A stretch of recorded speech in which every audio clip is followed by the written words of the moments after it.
Russia और Ukraine की लड़ाई में कहीं न कहीं भारत का सबसे ज़्यादा फ़ायदा नज़र आता है। अगर हम पुराने रिकॉर्ड को उठाकर अब तक के रिकॉर्ड उठाकर देखें, तो कहीं न कहीं भारत के पक्ष में बहुत ज़्यादा चीज़ें आई हैं, या बिज़नेस के तौर पर समझ सकते हैं कि बिज़नेस कहीं न कहीं भारत का बड़ा है। अब इनडायरेक्टली कैसे समझते हैं इन चीज़ों को? लगातार ऑस्ट्रेलिया, अमेरिका, ब्रिटेन, बड़े-बड़े जो देश हैं, जो रूस से नाराज़ हैं, उनके ऊपर प्रतिबंध लगा रहे हैं, सैंक्शन लगा रहे हैं, जिसकी वजह से रशिया व्यापार नहीं कर पा रहा ठीक से।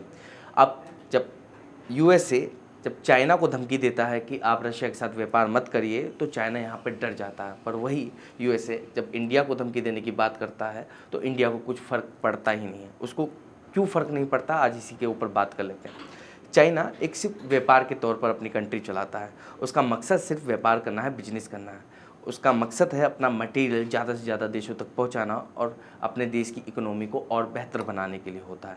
जब उस पे ही सैंक्शन लगा दिया जाएगा, तो कहीं ना कहीं चाइना दब जाएगा और इसका फ़ायदा कहीं ना कहीं भारत को होने वाला। आपको बता दें कि रूस को क्यों फ़र्क नहीं पड़ता। रूस के पास है गैस, तेल, फर्टिलाइज़र, कोयला, ये ऐसी चीज़ें हैं जो रूस से सब लेना चाहेंगे, ठीक है। और इसके बिना किसी देश का काम नहीं हो पाएगा। फर्टिलाइज़र से समझ सकते हैं कि खेती बाड़ी में बहुत ज़्यादा इशू आ जाएगा जिसके पास ये फर्टिलाइज़र नहीं होगा।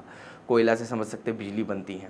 आप समझ सकते हैं गैस और तेल को हर देश को इसी की ज़रूरत है, पर भारत इसी का फ़ायदा उठा। हाल ही में एक इंटरव्यू के दौरान जब हमारे देश के स्टील मिनिस्टर से बात की गई कि भैया कोयला को लेकर क्या प्रावधान है, या फिर कोयला को लेकर क्या आप सोच रहे हैं, तो आप स्टील मिनिस्टर रामचंद्रा प्रसाद सिंह ने बताया कि कोकिंग कोल की बात चल रही है रशिया से। अब आप कोकिंग कोल क्या होता है, थोड़ा हम आपको समझा देते हैं।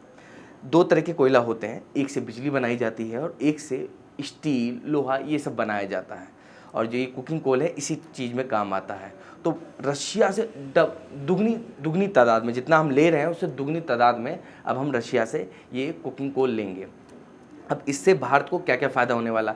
अब निवेश जो हम करने वाले हैं रशिया में ऑयल को खोजने के लिए, इससे ऑयल भी हमें सस्ता मिलेगा। फिलहाल रेट तो बढ़ रहे हैं ऑयल के, आप समझ सकते हैं 80 पैसे, 10 पैसे, 90 पैसे डीजल के भी रेट और पेट्रोल के भी रेट 100 के पार पहुंच चुके हैं। पर आने वाले वक्त में कहीं ना कहीं हमें सहूलियत मिल सकती है, यानी कि हमें दबाव कम मिल सकता है ऑयल के मामले में। तो ये एक छोटी सी घटना है जो आपको बता दें कि यूक्रेन और रशिया के क्राइसिस में भारत का फ़ायदा हो रहा है और हर कंट्री दबा रही है, पर भारत है जो खुलेआम ये समझ सकते हैं व्यापार कर रहा है। आपको क्या लगता है कि इस खबर ये जो क्राइसिस हो रहा है इससे भारत को और कितना फ़ायदा हो सकता है भविष्य में?